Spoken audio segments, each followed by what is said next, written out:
They said his children would never walk, never speak, never live a normal life. Doctors used words like impossible and prepare yourself. The world whispered pity behind closed doors. But Dominic Ashford didn't accept pity. He bought the best equipment, hired the finest specialists, built a medical wing inside his own mansion. He tried everything. Everything failed. Until one Thursday morning, he came home early and found his maid on the floor with his children, doing something no doctor had ever tried. What he saw in that room didn't just shock him. It shattered everything he thought he knew about hope, and it changed 3 lives forever. Before we begin, I need you to do something. Hit that like button if you're ready for a story that will wreck you in the best way. Subscribe, because I share stories like this every single week. Real emotion, real transformation, and drop a comment telling me, do you believe in miracles, or do you think we create them ourselves? Now close everything else. Turn off the noise. This story will demand every bit of your attention. Let's go. Dominic Ashford was a man who solved problems. He built empires out of failing companies, turned losses into profits with a single phone call, negotiated deals that made headlines and shifted markets. Control was his language. Success was his religion. But there were 2 problems he couldn't solve. 2 tiny, fragile problems named Ethan and Emma, his twins, born 3 years ago on a winter morning that should have been the happiest of his life. It wasn't. The delivery had gone wrong. Oxygen deprivation. Seconds that felt like hours. The doctors worked fast, but the damage was done. Ethan and Emma survived, but they were left with cerebral palsy. Severe, unforgiving. Their little bodies couldn't move the way they should. Their legs wouldn't hold them. Their mouths couldn't form words. They existed in a world of stillness and silence, and Dominic existed in a world of guilt, because he hadn't been there. He'd been in Tokyo, closing a merger. When his wife went into labor early, he was 30,000 feet in the air, unreachable. By the time he landed, it was already over. His wife, Caroline, had held their children alone. Until the 9. Thanks for watching. And naist, free, and a nane, free, and a naist, and a 9, and a nane, and a naist, and a nane, and a naist, and a nane, and a naist, and a nane, and a nane, and a naist, and a nane. Heard the news alone, made the impossible decisions alone. She never forgave him, not out loud, but Dominic saw it in her eyes every single day. A year after the twins were born, Caroline left. She said she couldn't do it anymore. The hospitals, the therapies, the endless, suffocating hope that led nowhere. She said she needed to breathe. Dominic didn't fight her. How could he? He had already failed her once. So Caroline walked away, and Dominic was left with 2 children who couldn't speak, couldn't walk, and a house full of people paid to care. But no matter how much money he threw at the problem, nothing changed. Physical therapists came and went. Speech pathologists tried and failed. Neurologists ran tests that showed the same results. Severe motor impairment. Nonverbal. Prognosis. Limited. Dominic refused to accept it. He converted an entire wing of his estate into a medical facility, equipped it with machines that cost more than most people's homes, hired a rotating staff of specialists. He scheduled his life around the twins' therapy sessions, rearranged board meetings, took calls from the hallway while watching through the glass. But Ethan and Emma remained still, silent, trapped inside bodies that wouldn't obey. The only constant in their lives besides Dominic's desperation was a woman named Grace Moreno. She'd been hired 8 months ago as a live-in caregiver, quiet, Latina, late 30s. She had kind eyes and steady hands. She fed the twins, bathed them, changed them. She did her job with a tenderness that Dominic noticed, but never commented on. Grace didn't talk much. She didn't ask questions. She simply showed up, day after day, and cared for 2 children the world had written off. Dominic appreciated her professionalism, but he never looked deeper. He was too busy searching for the cure, the miracle, the answer that had to exist somewhere. And then one Thursday, everything changed. Dominic had been in San Francisco for a conference. He was supposed to stay 2 nights, but the keynote speaker cancelled, and the sessions were cut short, so he flew home early. He arrived at the estate just after 10 in the morning. The house was quiet. The day staff was working in other wings. The twins' therapy session wasn't scheduled until noon. Dominic set his briefcase down in the foyer and loosened his tie. He was exhausted, but before heading upstairs, he decided to check on Ethan and Emma. He walked down the long corridor toward the nursery. The door was slightly ajar, and that's when he heard it. Singing, soft, melodic, in Spanish, Grace's voice. Dominic slowed. He approached the door quietly and looked inside.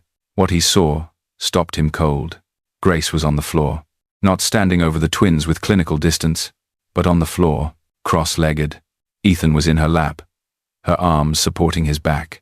Emma was beside them, propped against a pile of cushions. Emma, one, and Grace was singing, a lullaby, gentle and rhythmic. But she wasn't just singing. She was moving Ethan's arms in time with the music, slowly, carefully, lifting them, stretching them, guiding them, in fluid motions. She swayed side to side, rocking him gently, her hands never forcing, only encouraging. Then she set him down beside his sister, and she did the same with Emma, cradling her, moving her legs in gentle circles, singing all the while. There was no clipboard, no medical equipment, no sterile procedure, just a woman on the floor, holding two children, like they were her own, loving them into movement. Dominic's breath caught. He watched as Grace leaned close to Ethan and whispered something. Then she made a silly face. Ethan's eyes tracked her. And then, he smiled. A small, lopsided, beautiful smile. Dominic's heart slammed against his ribs. He had seen his son's face 1,000 times. Blank, distant, unresponsive. But this was connection. Grace moved to Emma, tickling her gently under her chin. Emma's mouth opened. A sound came out. Not a word, but a laugh. A tiny, breathy, impossible laugh. Dominic's knees went weak. He gripped the doorframe to steady himself. Grace didn't notice him. She kept singing, kept moving, kept pouring something into those children that no expensive machine ever could. Love, presence, belief. Dominic didn't know how long he stood there. Seconds, minutes. Time had stopped meaning anything. Finally, Grace glanced up. She saw him. Her eyes went wide. She immediately moved to stand, stammering an apology. But Dominic raised a hand. His voice came out rough. He told her not to stop. Grace froze, uncertain. Dominic stepped into the room. He looked at his children, really looked. Their eyes were bright. Their faces relaxed. They looked happy. He asked Grace how long she'd been doing this. Grace hesitated, then admitted she'd been doing it since her second week. Every day. During her shifts. She said she hoped it was okay, that the doctors had said stimulation was good, and this was how her grandmother used to work with children back home, in Mexico. In a small village, with kids who had nowhere else to go. Dominic's throat was tight. He asked why she'd never told him. Grace looked down. She said she didn't think he'd approve, that it wasn't medical, wasn't professional. She thought he'd fire her if he knew. Dominic knelt beside her, beside his children. He looked at Ethan, at Emma, at the way they leaned toward Grace like flowers toward the sun, and he said something he'd never said to any employee. He thanked her, not with formality, but with everything he had. Grace's eyes filled. Dominic asked if she'd show him, teach him, help him understand what she was doing that every specialist had missed. Grace nodded, tears spilling over. And for the first time since the twins were born, Dominic didn't feel helpless. He felt hope. Real, fragile, terrifying hope. Grace began to explain. She said the doctors focused on what the twins couldn't do, but she focused on what they could. Eye contact, smiles, small sounds. She didn't try to fix them. She tried to reach them, to show them they were loved, that they mattered, that they were more than their diagnosis. Dominic listened, his heart breaking and mending all at once. And when Grace asked if he wanted to try, he said yes. She placed Emma in his arms, showed him how to support her head, her back, how to move her gently in rhythm with a song. Dominic's hands shook, but he followed Grace's lead. And when Emma looked up at him, really looked, Dominic broke. Tears streamed down his face. He whispered his daughter's name, And Emma smiled. Do you believe love can heal what medicine can't? Tell me what you think. 2. Dominic didn't go back to work that day.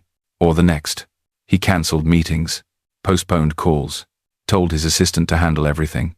For the first time in 3 years, his children came first. Not the business, not the board, not the endless chase for a medical miracle. Just Ethan and Emma. And Grace. He asked her to teach him everything.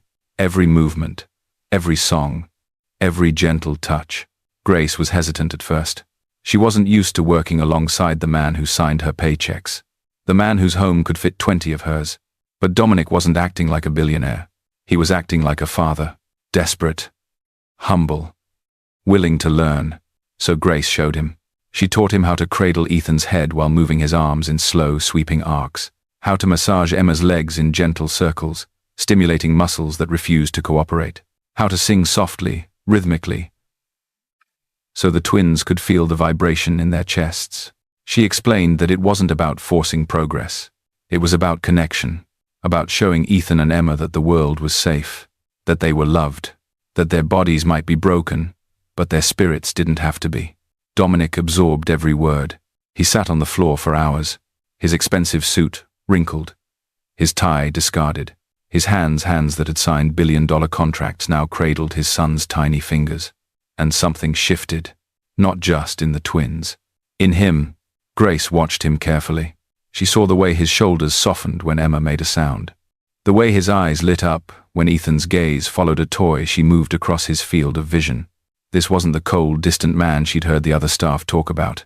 This was a father waking up. One afternoon, after a particularly long session, Dominic sat back against the wall, exhausted. Grace handed him a glass of water. He thanked her quietly, then asked a question that had been burning in his mind. He asked why she cared so much, why she went beyond her job description, why she loved his children like they were her own. Grace was silent for a long moment. Then she told him. She said she had a daughter once. Her name was Sophia. She had been born with a heart defect. The doctors in her village said there was nothing they could do. No money for surgery, no access to specialists. Sophia lived for 2 years. 2 short, precious years. And Grace had spent every single day holding her, singing to her, loving her, even when everyone said it wouldn't matter, even when they said Sophia would never know the difference. Grace knew. She knew her daughter felt every touch, every song, every moment of love. And when Sophia passed, Grace made a promise. She would never let another child feel unloved, never let another child be defined by what they couldn't do. She would see them, all of them, even the ones the world ignored. By the time she finished, Grace's voice was shaking. Dominic stared at her, gutted.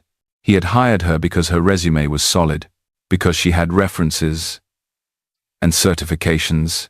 He'd never asked about her story, never cared to know. But now, sitting in this room with his children, he understood. Grace wasn't just a caregiver. She was a mother who had lost everything, and she had poured all that love into Ethan and Emma. Dominic's voice broke when he spoke. He told her he was sorry. Sorry for her loss. Sorry he hadn't seen her before now. Grace shook her head. She said he was seeing now, and that was what mattered. Dominic nodded. And in that moment, a silent agreement passed between them. This wasn't employer and employee anymore. This was a partnership, a shared mission. To give Ethan and Emma the life everyone said they couldn't have. Over the next few weeks, routines changed. Dominic rearranged his entire schedule. He worked from home 4 days a week, attended only essential meetings, delegated more than he ever had. His board noticed. His competitors whispered, but Dominic didn't care. Every morning, he joined Grace in the nursery. They worked together, moving the twins through gentle exercises, singing songs in English and Spanish, encouraging every tiny flicker of response. And slowly, so slowly it was almost imperceptible, things began to change. Ethan started tracking objects with his eyes more consistently. Emma's fingers twitched when Grace placed a soft toy in her palm. They made sounds, not words yet, but coos, hums, little vocalizations that hadn't been there before. The medical staff noticed. Dr. Patel, the twins' neurologist, came for a routine evaluation. She ran her tests with clinical precision, but when she reviewed the results, her brow furrowed. She asked Dominic if anything had changed. New medication, New therapy. Dominic glanced at Grace, then told Dr. Patel the truth. He said they'd been doing exercises at home, movement therapy, sensory engagement. Dr. Patel asked who was leading it. Dominic nodded toward Grace. Dr. Patel looked at her, surprised. She asked about her credentials. Grace shifted uncomfortably. She said she didn't have formal training, just experience. Intuition. Dr. Patel's expression was unreadable, but then she said something unexpected. She said whatever Grace was doing, it was working.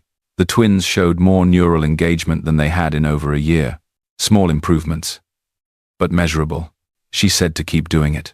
Dominic exhaled, relief flooding through him. Grace's eyes widened. She'd been afraid the doctor would shut them down, call it unscientific, dangerous. But instead, she'd been validated. Dr. Patel left detailed notes, encouraged them to continue, even suggested documenting the process. After she left, Dominic turned to Grace. He said he wanted to do more, expand what they were doing, hire specialists who thought like Grace, who treated the twins like children, not case studies. Grace agreed, but she had one condition. She said the twins needed consistency, needed to feel safe. They couldn't be passed between a dozen different hands. Dominic understood. He told her she'd remain their primary caregiver, and he'd remain involved, every day.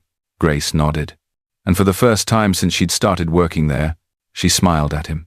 Not the polite, professional smile of an employee, but the warm, genuine smile of a partner, an ally, a friend. But not everyone was happy about the changes. Caroline, Dominic's ex-wife, heard about it. She called him late one night.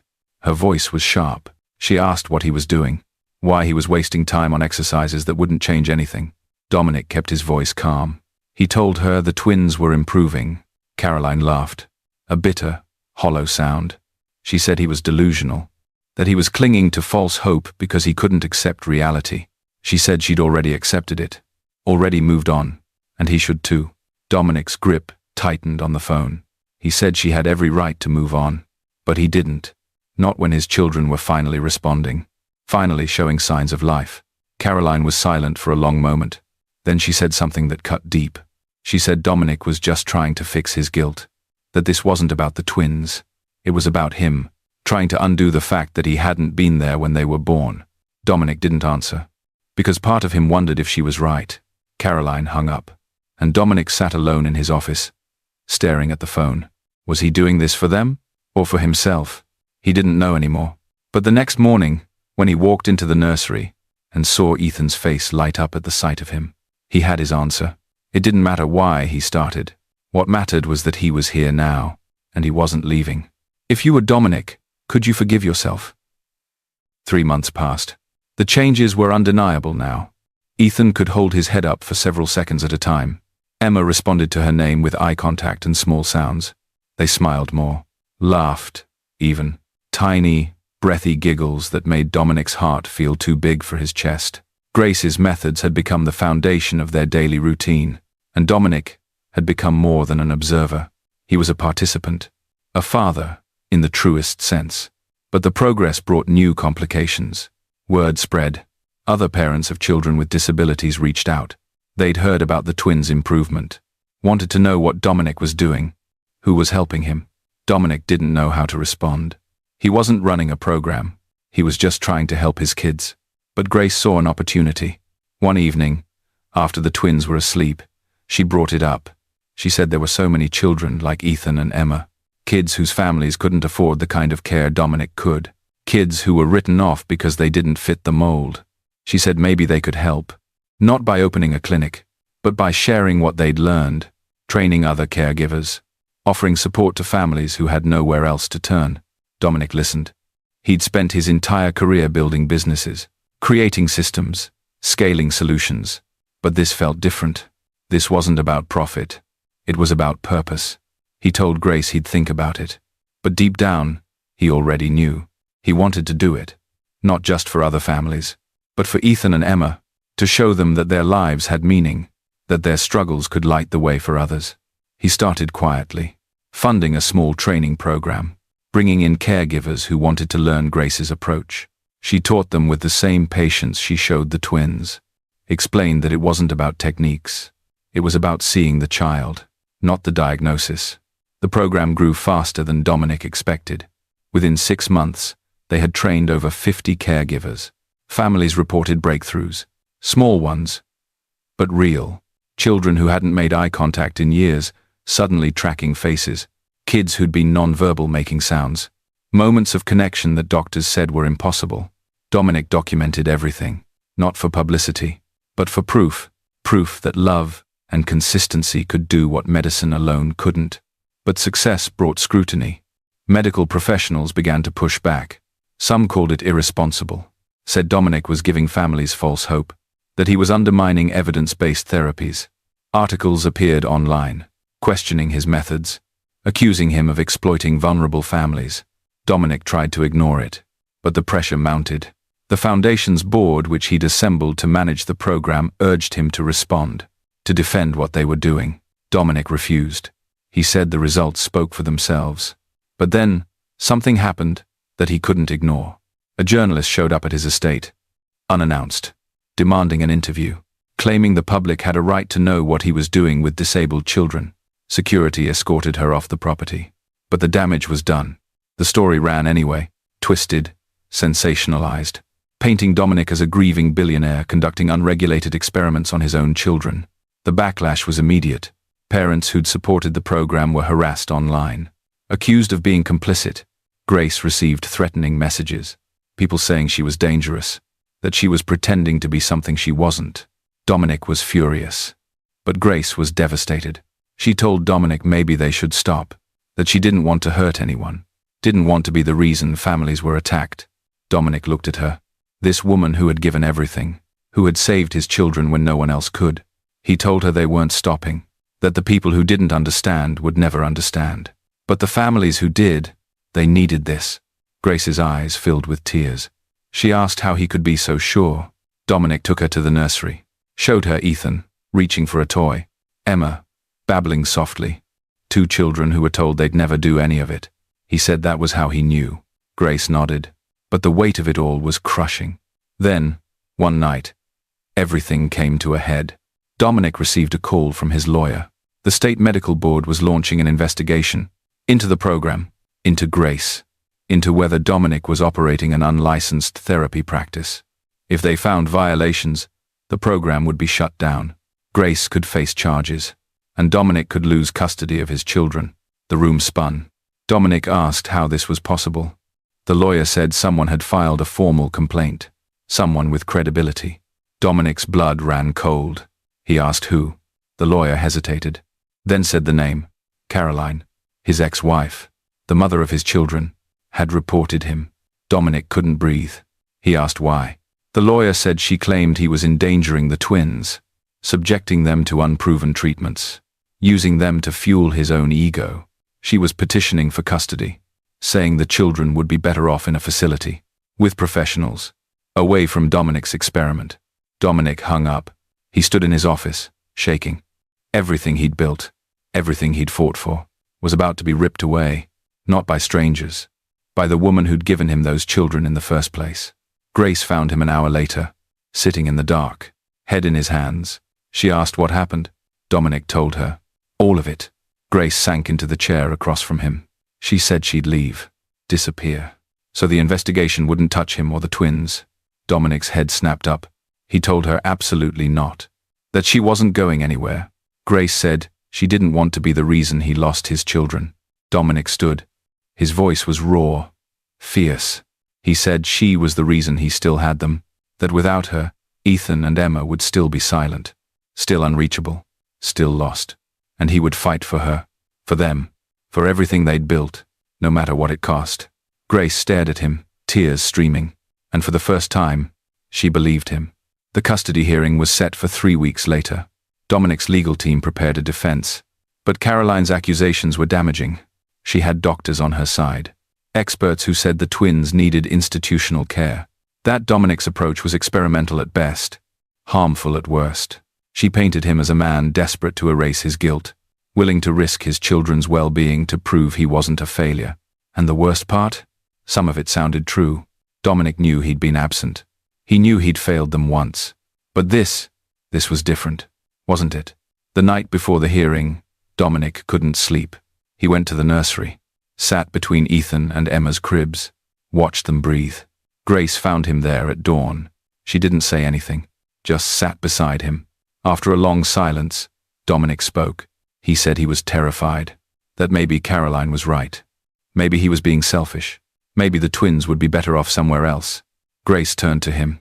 Her voice was steady. She said the twins didn't need a perfect father. They needed a present one. And Dominic had shown up.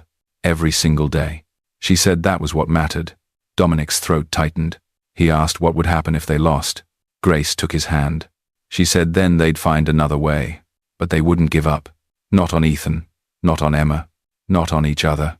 Dominic looked at her. Really looked. And realized something he'd been too afraid to admit. Grace wasn't just his employee. She wasn't just the twins' caregiver. She was family. And he couldn't imagine life without her. The courtroom was cold and sterile. Caroline sat on the opposite side with her lawyer. She looked elegant, composed. She didn't look at Dominic. The judge reviewed the case, heard testimony from Caroline's medical experts. They spoke in clinical terms about developmental delays, unproven interventions, the need for structured, evidence-based care. Then Dominic's lawyer called Grace to the stand. She was terrified, but she walked up with her head high. The opposing lawyer tore into her, asked about her credentials, her training, why she thought she was qualified to treat children with severe disabilities. Grace answered honestly. She said she wasn't a doctor, wasn't a therapist. She was just someone who loved them. The lawyer scoffed, said love wasn't a medical treatment. Grace looked him in the eye. She said maybe that was the problem, that everyone was so focused on treatment. They forgot these were children, who needed to be held, seen, loved. The courtroom went quiet. Then Dominic's lawyer played a video, footage from the past 6 months. Ethan, reaching for toys. Emma smiling at sounds. Both twins tracking faces, responding to voices. Things they hadn't done a year ago. Dr. Patel, their neurologist, took the stand. She testified that while the methods were unconventional, the results were real, measurable, and in her professional opinion, the twins were thriving. Caroline's lawyer objected, but the judge allowed it. Finally, Dominic took the stand. Caroline's lawyer asked him why he thought he was fit to care for his children, when he hadn't even been there the day they were born. Dominic's jaw clenched. He said that was the worst mistake of his life, that he'd live with that guilt forever. But he was here now, and he wasn't leaving. The lawyer asked if this was about the children, or about easing his conscience. Dominic looked at Caroline, then back at the lawyer. He said it was about both, that he couldn't undo the past, but he could show up for the future. And that's what he was doing, every single day. The judge called a recess. 2 hours later, she returned with her ruling. The courtroom held its breath. The judge said she'd reviewed everything. The medical reports, the testimonies, the video evidence. She said this was not a case of neglect or experimentation.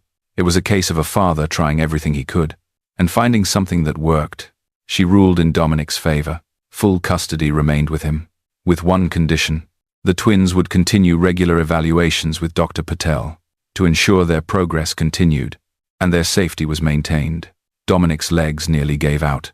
Grace covered her mouth, tears streaming. Caroline stood abruptly and left the courtroom. She didn't look back.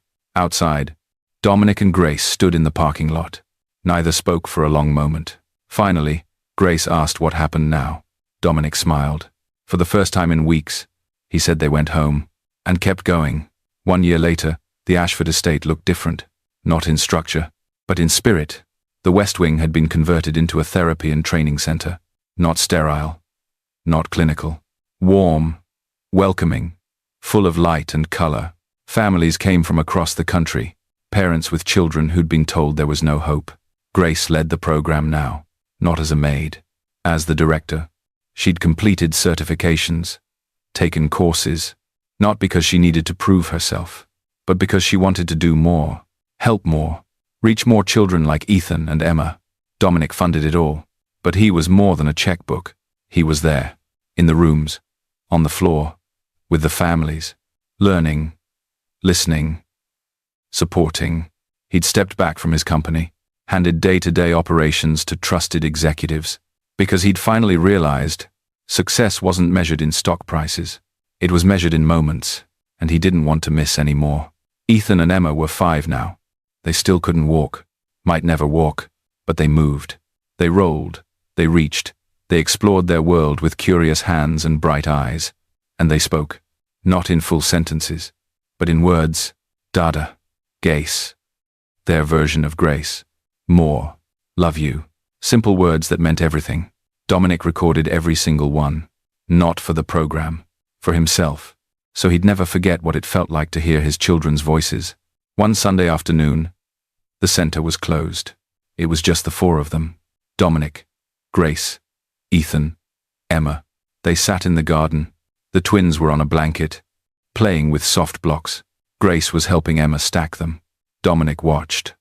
Heart full. Grace glanced at him. She asked what he was thinking. Dominic smiled. He said he was thinking about the day he found her on the floor, singing to his children. How he'd almost walked away. Almost let fear and pride keep him from seeing what was right in front of him. Grace's eyes softened. She said she was thinking about that day too. How terrified she'd been. That he'd fire her. That she'd lose the only children she'd been able to love since Sophia. Dominic reached over and took her hand. He said she'd never lose them. Or him. Grace looked at him, surprise flickering in her eyes. Dominic's voice was quiet, but steady. He said she'd saved his family, and somewhere along the way, she'd become part of it. Grace's breath hitched. Dominic asked if she'd stay, not as an employee, not as a caregiver, but as family, as the person Ethan and Emma called for in the night, the person he couldn't imagine life without. Grace's tears spilled over. She nodded, and Dominic pulled her close. Emma looked up from her blocks and smiled. She reached for them both, said, Gace, Dada. Then, with effort and determination, she clapped her hands together, a movement she'd been working on for months. Dominic and Grace laughed through their tears. Ethan babbled something and rolled toward his sister. The 4 of them sat together in the afternoon sun. Not a perfect family, but a real one, built on second chances, on showing up, on love that refused to quit. The program continued to grow. Hundreds of families came through. Not all of them saw dramatic progress, but all of them saw hope, and that was enough. Dominic and Grace became advocates, speaking at conferences, sharing their story, not to prove anything, but to remind people that every child deserves to be seen, to be loved, to be given a chance. Years later, a journalist asked Dominic what he was most proud of. He didn't hesitate. He said it was the day he stopped trying to fix his children and started listening to them. The day he let go of control and found connection. The day a maid on his floor taught him what it meant to be a father. Ethan and Emma grew. They faced challenges, setbacks, hard days, but they also had good ones, days full of laughter and music and family. And when people asked Dominic if he ever regretted his choices, stepping back from his company, pouring everything into his kids, he smiled and said no, not once, because he'd learned the truth. That the greatest success wasn't building an empire, it was building a home, where broken things were loved, where progress was celebrated, and where every voice, no matter how small, was heard. What did you feel in this ending? Heartbreak, hope, or both? Share it below.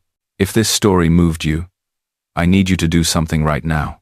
Hit that like button, let me know this story reached you. Subscribe and turn on notifications, because every single week, I bring you stories like this. Stories that remind us what really matters. Stories about love, hope, and the strength we find when we refuse to give up. Now, I want to hear from you. Drop a comment and tell me, what moment hit you the hardest? Was it when Dominic saw Grace on the floor with his children? When the twins said their first words? Or when he asked Grace to stay as family? I read every comment. Your words build this community. And before you go, I want you to think about something. Who in your life refuses to give up on you? Who sees you when the world looks away? Maybe it's time to tell them. Maybe it's time to be that person for someone else. Because just like Grace showed Dominic, sometimes the most powerful thing we can do is simply show up, with love, with patience, with presence. Thank you for being here. Thank you for listening. Thank you for caring about stories that matter. Until next time, remember, every child deserves to be seen. Every person deserves to be loved. And miracles don't always come from medicine. Sometimes they come from the floor of a nursery, from a song, from hands that refuse to let go. I'll see you in the next story.